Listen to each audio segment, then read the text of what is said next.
Buenos días, tardes o noches y bienvenidos y bienvenidas al nuevo podcast de Filosofía Caduca. Esta vez con Víctor, como siempre, Como siempre, y, efectivamente. y un Eh, servidor. Está guay este rollo de presentaciones así de radio trasnochadas, Jorge. Yo creo que está muy conseguido.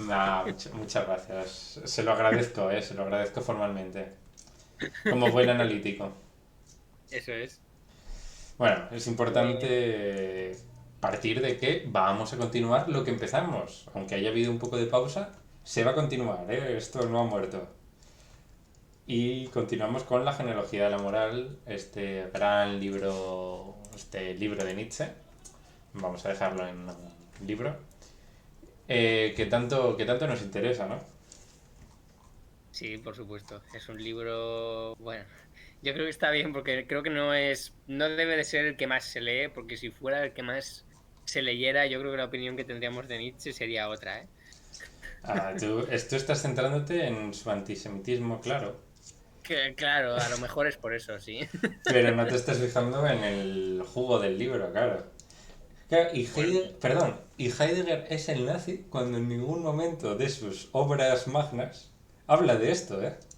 ya, Ni, ya, ya, es verdad, ¿eh? Y sin embargo, Nietzsche, oye, en este libro por lo menos es un no parar. Y cuando menciona a los científicos que hacen experimentos con negros para ver si sienten más o menos que los simios, que... Pero lo dice con una alegría en este capítulo, te es súper duro, ¿eh? O sea, hay momentos sí, que te hace sentir incómodo este libro, vamos. sí, a ver, es un libro. Si quiere ser bueno, pero decir la típica cuña de turno es propio de la época. Pero tampoco, no es propio de la época. Eh, porque en esta época ya había gente que lo juzgaba, ¿no? No, Estas no, hace cosas. aquí esto ya no es el siglo XVII, aquí o XVIII, aquí ya esas cosas como que se toleran un plin menos. Bueno, pues hecho este análisis breve, vamos a entrar a continuar con la obra. Vamos a analizar en este caso ¿Puedo por favor leer el párrafo en el que menciona Nietzsche esto de los simios y tal? puedes, permitido. Lo voy a leer. Es tu podcast. Es cierto, bueno. Voy a leerlo, a ver. Tal vez entonces, digámoslo para consuelo de los delicados, el dolor no causase tanto daño como ahora. Esto se entenderá mejor luego. Al menos le será lícito llegar a esta conclusión a un médico que haya tratado a los negros, tomando a estos como representantes del hombre prehistórico, en casos de graves inflamaciones internas que llevan a las puertas de la desesperación incluso al mejor constituido de los europeos. A los negros no los llevan a ella. La curva de la capacidad humana del dolor parece de hecho bajar extraordinariamente y casi de manera repentina tan pronto como nos dejamos a las espaldas los primeros 10.000 o 10 millones de hombres de la cultura superior.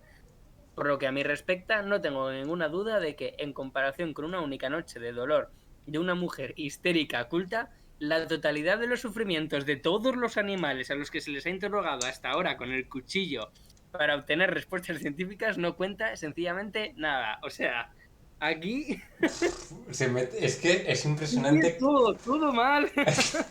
Todo mal. Vamos, uff, es durísimo, ¿eh? Experimentación animal, especismo, racismo. Vamos, lo único que no hay es machismo. No le ha cabido. Bueno, a ver, ha hablado de una enfermedad un tanto polémica, pero bueno. Sí, no, claro.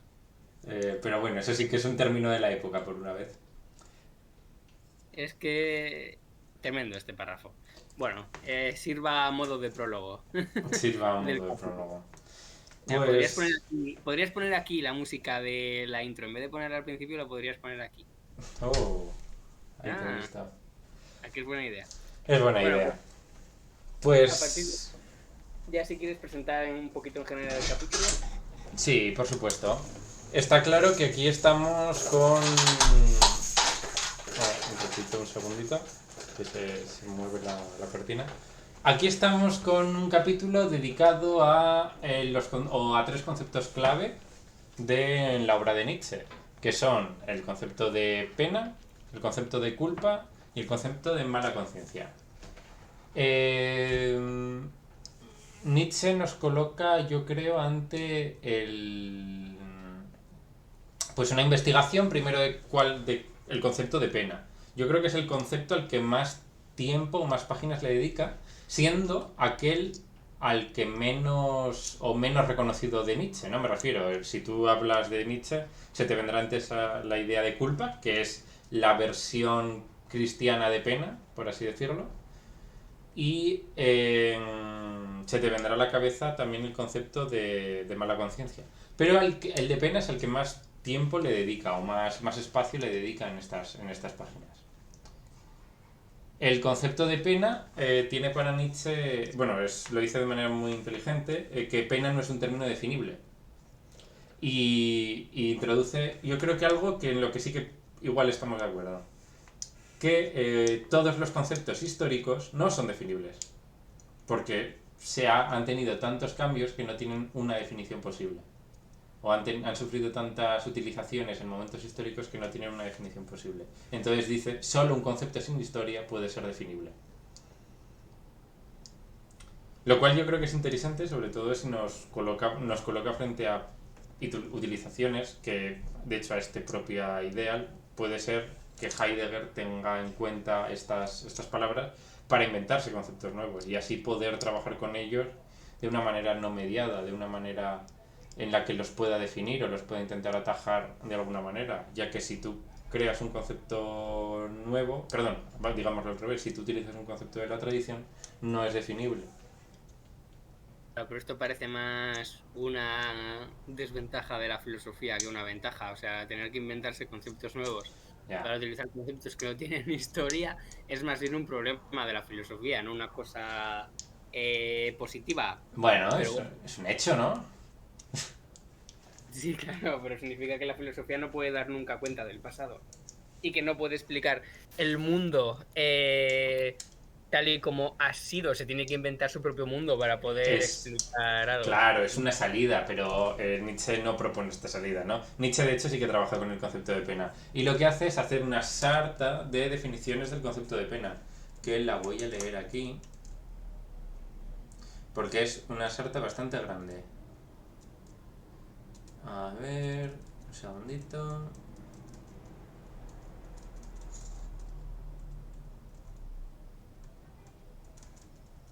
Antes de la culpa, en la página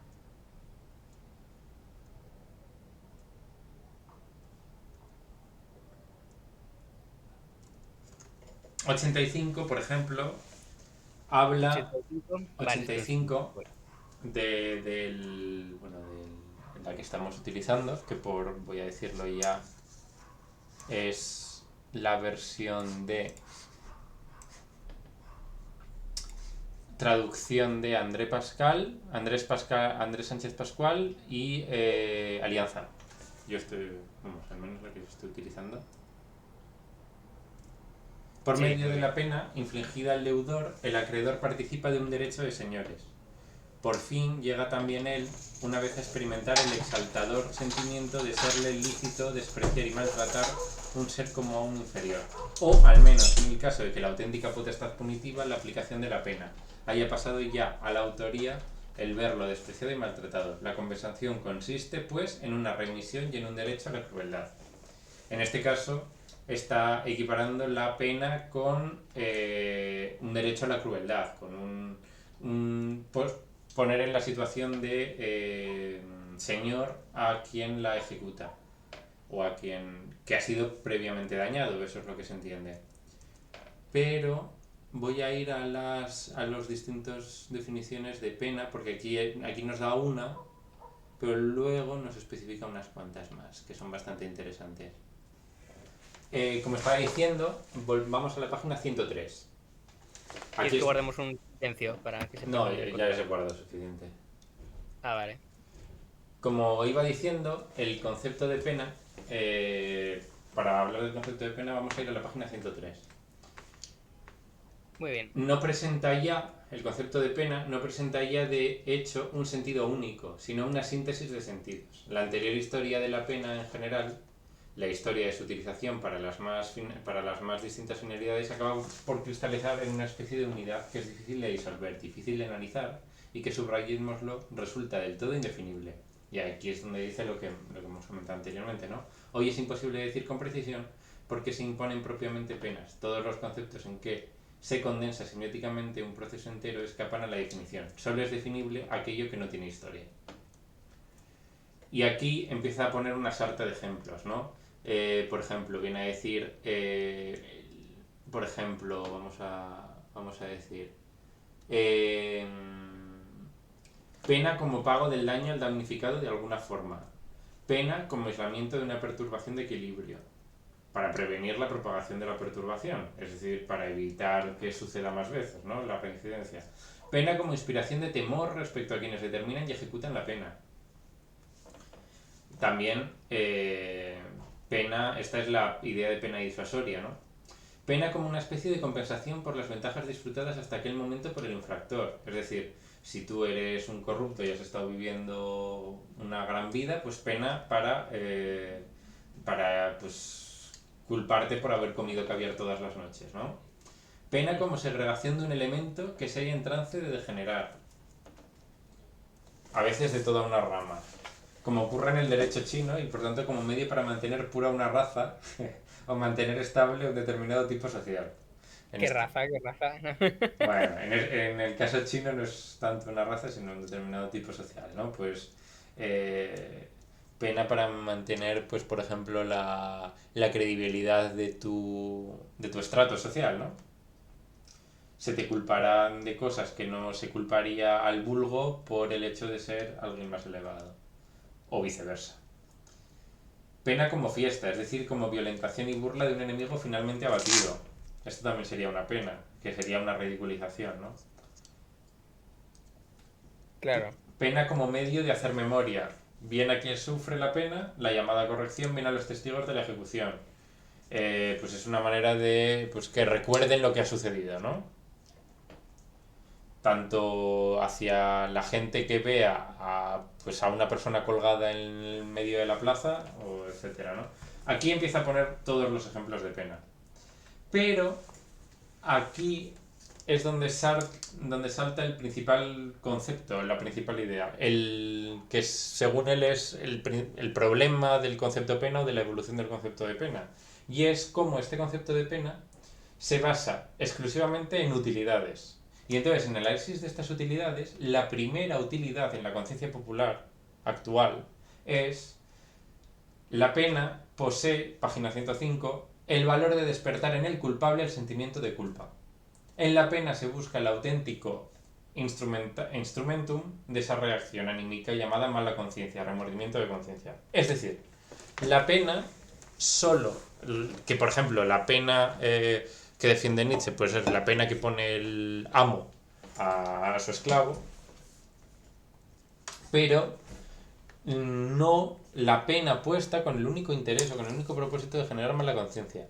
Porque la mala conciencia o la culpa lo que genera son hombres débiles. Y mujeres, en este caso también. Pero es lo que dice luego claramente, ¿no? Que justamente el problema de este concepto de culpa y el problema de la mala conciencia es que atenta contra la libertad humana. En el sentido de que corrompe la capacidad artística de crear, de apoderarse de la existencia para vivir. Entonces la culpa y la pena solo son cárceles individuales que nos ponemos para impedir, o que nos pone la propia sociedad y nos ponemos, etcétera, etcétera, y que nos impiden vivir una vida pura y libre, por decirlo Va. así, ¿no? Pero ¿qué sentido tiene? O sea, ¿cómo explica eso Nietzsche? No sé, yo creo que está claro que si le pegas una patada, yo qué sé, a un ser desvalido como puede ser un niño pequeño o un perro, que después sientas culpa, ¿no te parece que es una cosa tan lógica, tan natural, que decir, no, es que ese sentimiento de culpa que sientes es una cárcel? Sigue pegando patadas a los niños, ¿no te parece una cosa difícil de explicar? Pues palabras textuales, página 107. defiende, o en este caso se posiciona a favor o de lo que él se supone que dice Spinoza, entendiendo Sí. que el Dios no debe ser, para él el verdadero Dios que defiende Spinoza no es el Vale, vale. Dios, es contra el Dios que defienden los blasfemos. Y defiende un Dios que también es el que defiende Occam, ¿no? El Dios libre por encima de todo. Libre en el bien. Sí, libre Exacto, del bien. Mm. exacto, libre del bien. Muy bien dicho. Es un Dios que no se basa en la idea de bien, un Dios que él mismo con su actuación genera el bien. Entonces, pues así coloca en la situación de humano, ¿no? Esa es la situación que tiene el humano. El humano en su hacer, en su vivir, crea el concepto de bien porque lo otro son ataduras. Entonces dice, yo no debería haber hecho eso. Página 105. Se someten a la pena como se somete uno a una enfermedad o a una desgracia o a la muerte. Con aquel valiente fatalismo sin rebelión por el cual, por ejemplo, todavía hoy los rusos nos aventajan a nosotros los occidentales en el tratamiento de la vida. Es más, poned ejemplo los rusos.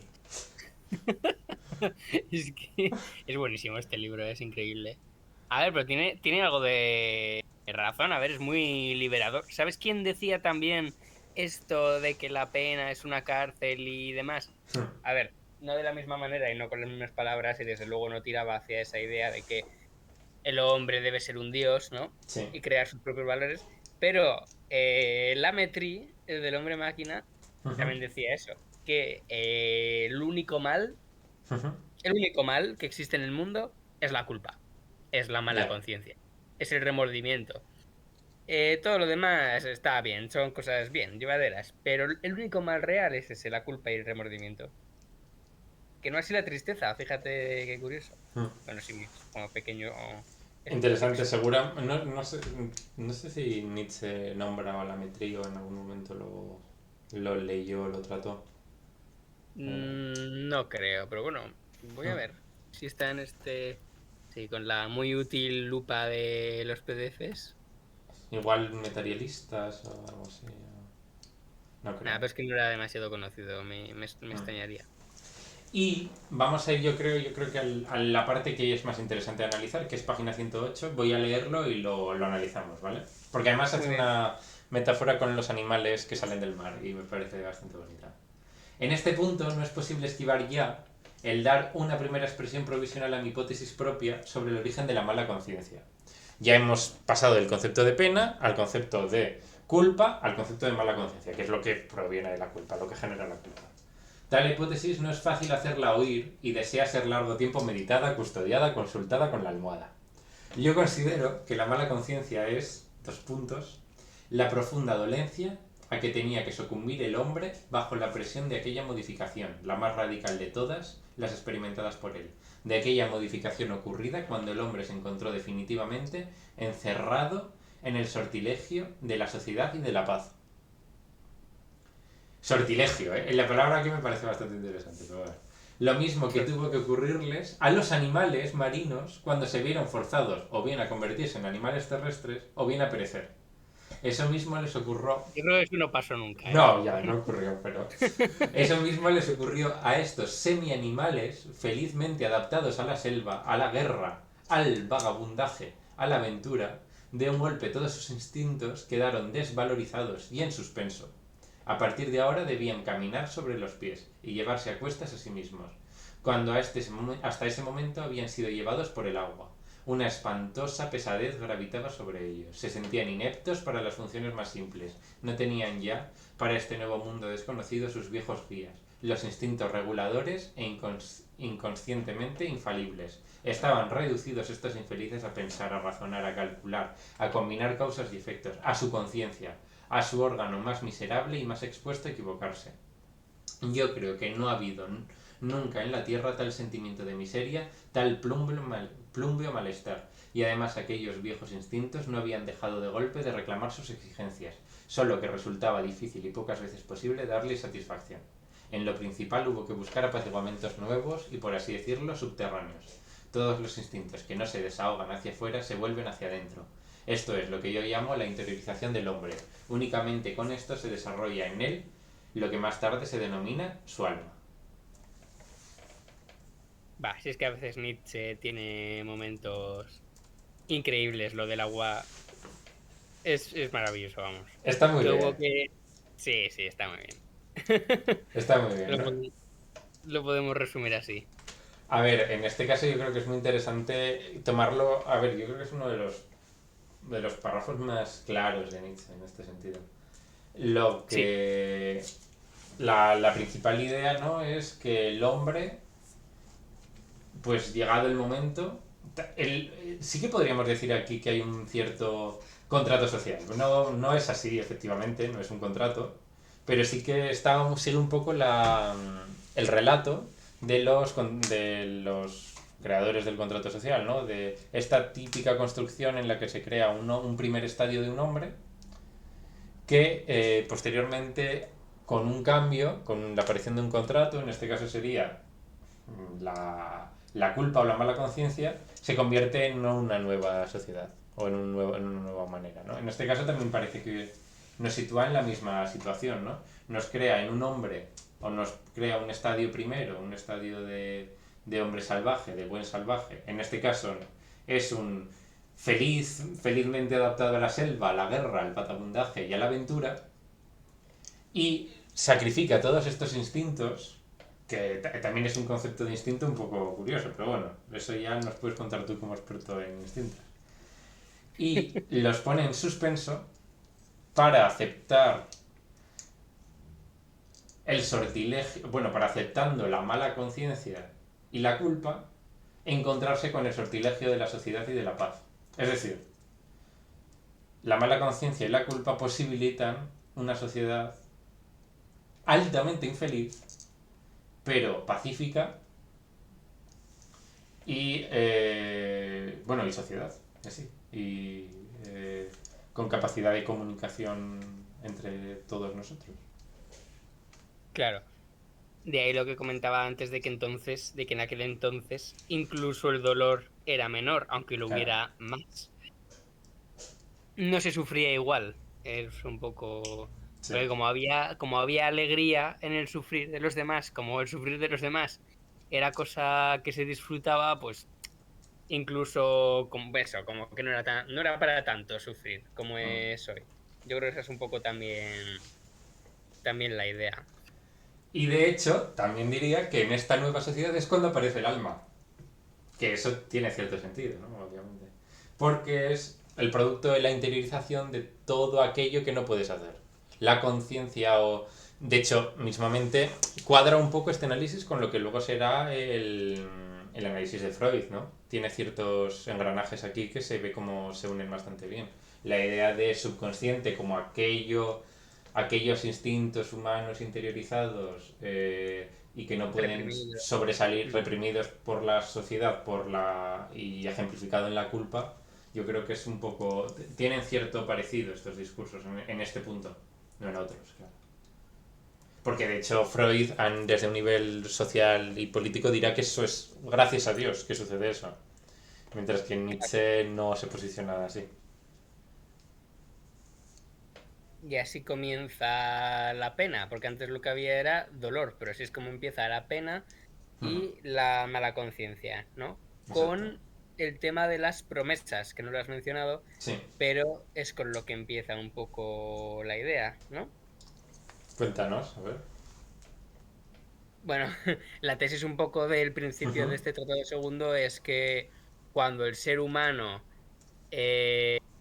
se embarca en esta especie como de sociedad, para que pueda existir esa sociedad, lejos del vagabundaje y de la caza y demás, se ve obligado a poder hacer promesas y que te las hagan, ¿no? Ujú. Y en este contraer deudas es donde donde aparece también el infligir una pena en el sentido de un castigo a otra persona, causarle dolor, que Nietzsche dice que no es por una cuestión de justicia, sino para que el, el deudor sienta placer al causarle mal al endeudado, ¿no? Ujú. Que eso también es interesante. O sea, para Sí, Nietzsche está claro que, por ejemplo, las cárceles tienen la función de castigar, claramente. sí. Y castigar no para educar, no para nada. de castigar para que los de fuera se regodeen en Exacto. ese Sí, sí. sufrimiento. Sería un poco la idea. Y que allí aparece pues la mala conciencia que Nietzsche, haciendo así una especie como de etimología, une con la deuda, ¿no? Tener mala conciencia o pena, como que la raíz etimológica de las dos palabras tiene mucho en común. A ver si las encuentro.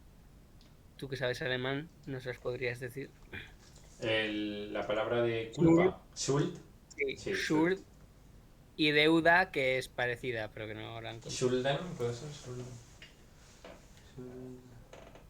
Prácticamente la misma Sí, que palabra. proviene de la misma raíz, ¿no? Sí, eso es. Y ese sería un poco el origen también, por situarnos un poco, ¿no? Esta es la idea, así lo he Sí. entendido yo. Sí, sí, sí, sí, sí, sí. Completamente. Mm. Luego habla de la idea, ¿no? De que hasta cierto punto precisamente la mala conciencia surge del hecho de que somos de nuestra capacidad de artistas, es decir, de nuestra libertad.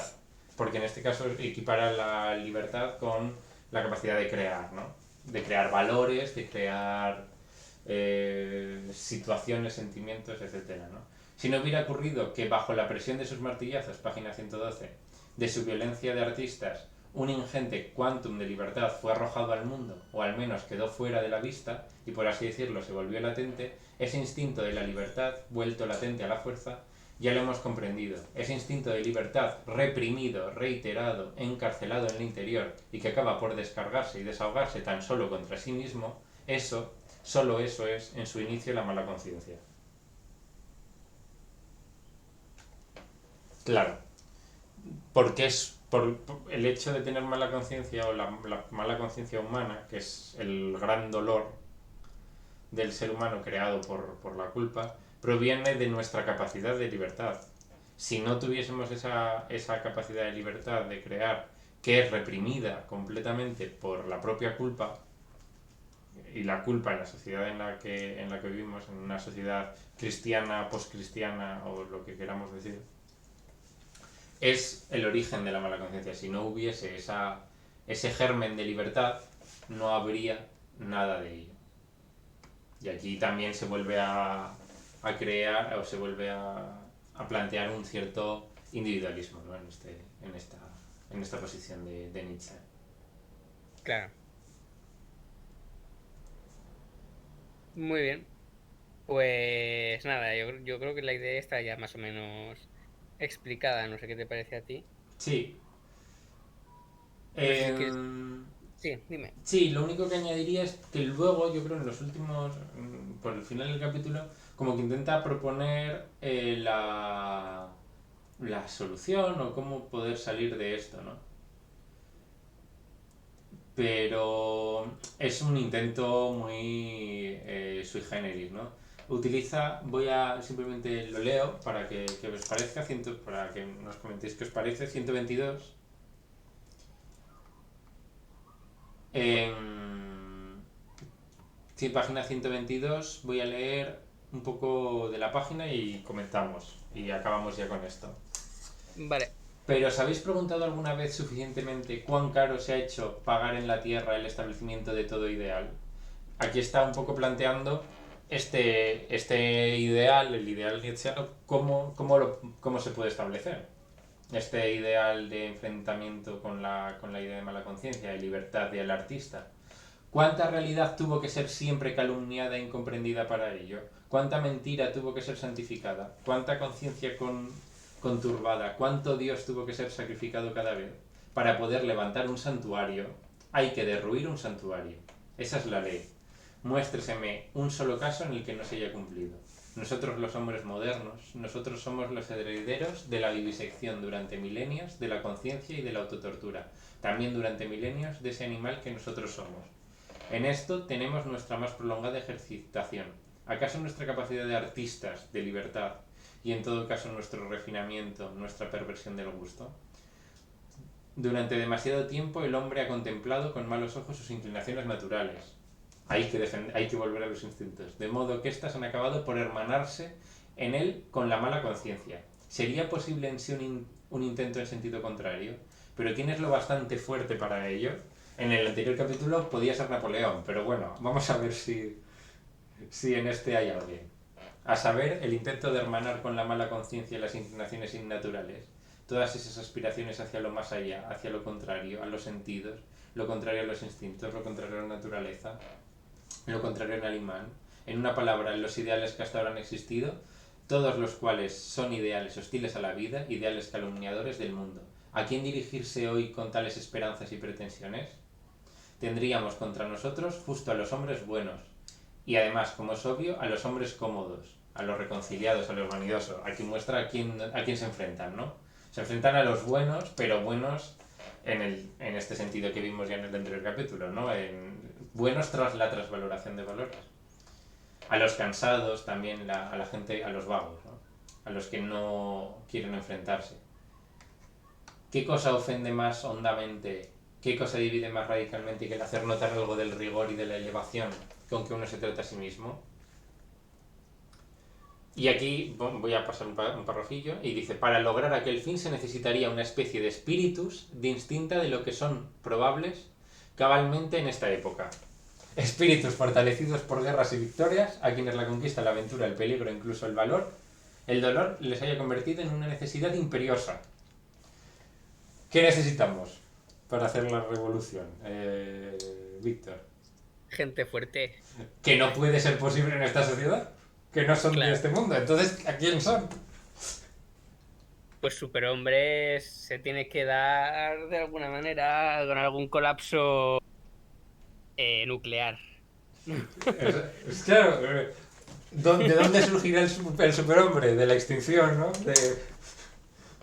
Es que, claro, no es, según el propio Nietzsche dice, es un hombre imposible de esta época. Claro, Entonces, efectivamente. y acaba en la página 124 diciendo, alguna vez tiene que llegar. Este anticristo y antinihilista, ese vencedor de Dios y de la nada, alguna vez tiene que llegar. Es un poco un brindis al sol, Sí, ¿no? ¿no? Es Zaratustra, ¿no? Es Zaratustra. Sí, pero Zaratustra Está en un igual. libro. Exacto.